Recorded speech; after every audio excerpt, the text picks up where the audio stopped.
ए madam, गाड़ी संभाल के चलाई, ना तो एक्सीडेंट हो जाए। अंधे हो क्या? दिखाई नहीं देता?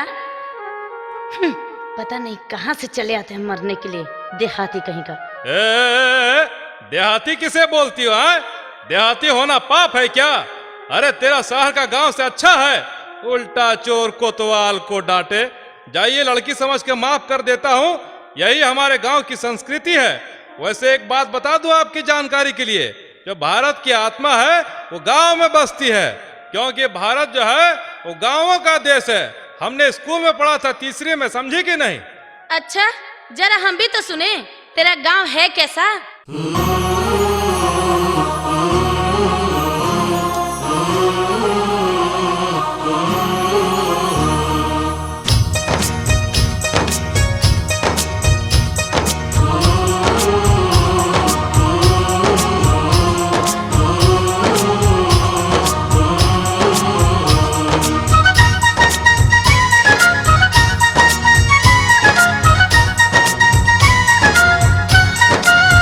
जहाँ हर बात बात से बहे प्रेम बयार, जहाँ हर बूंद बूंद से झरे प्रेम फुहार, जहाँ हर बात बात से बहे प्रेम बयार, जहाँ हर बूंद बूंद से झरे प्रेम फुहार।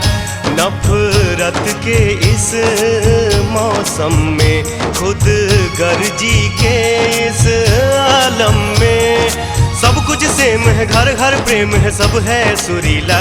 गाँव रंगीला रंगीला, गाँव मेरा रंगीला, गाँव रंगीला रंगीला, गाँव मेरा रंगीला। रंगीला रंगीला, गाँव मेरा रंगीला, गाँव रंगीला रंगीला, गाँव मेरा रंगीला।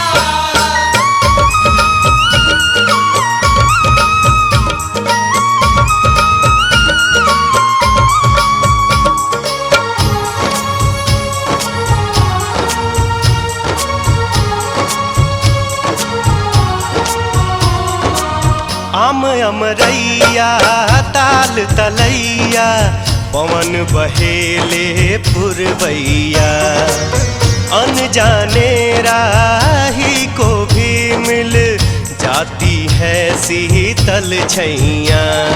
यहाँ का पनघट, गोरी का घूंघट, सब है सजीला। गाँव रंगीला रंगीला, गाँव मेरा रंगीला, गाँव रंगीला रंगीला, गाँव मेरा रंगीला।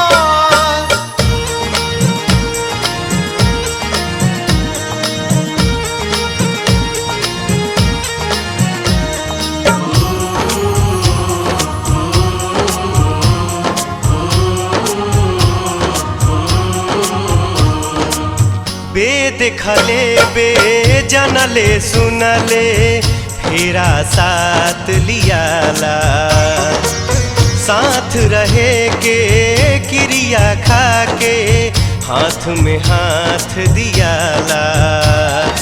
उड़ा ले निंदिया, गोरी की बिंदिया, चम चम चमकीला। गाँव रंगीला रंगीला, गाँव मेरा रंगीला, गाँव रंगीला रंगीला, गाँव मेरा रंगीला।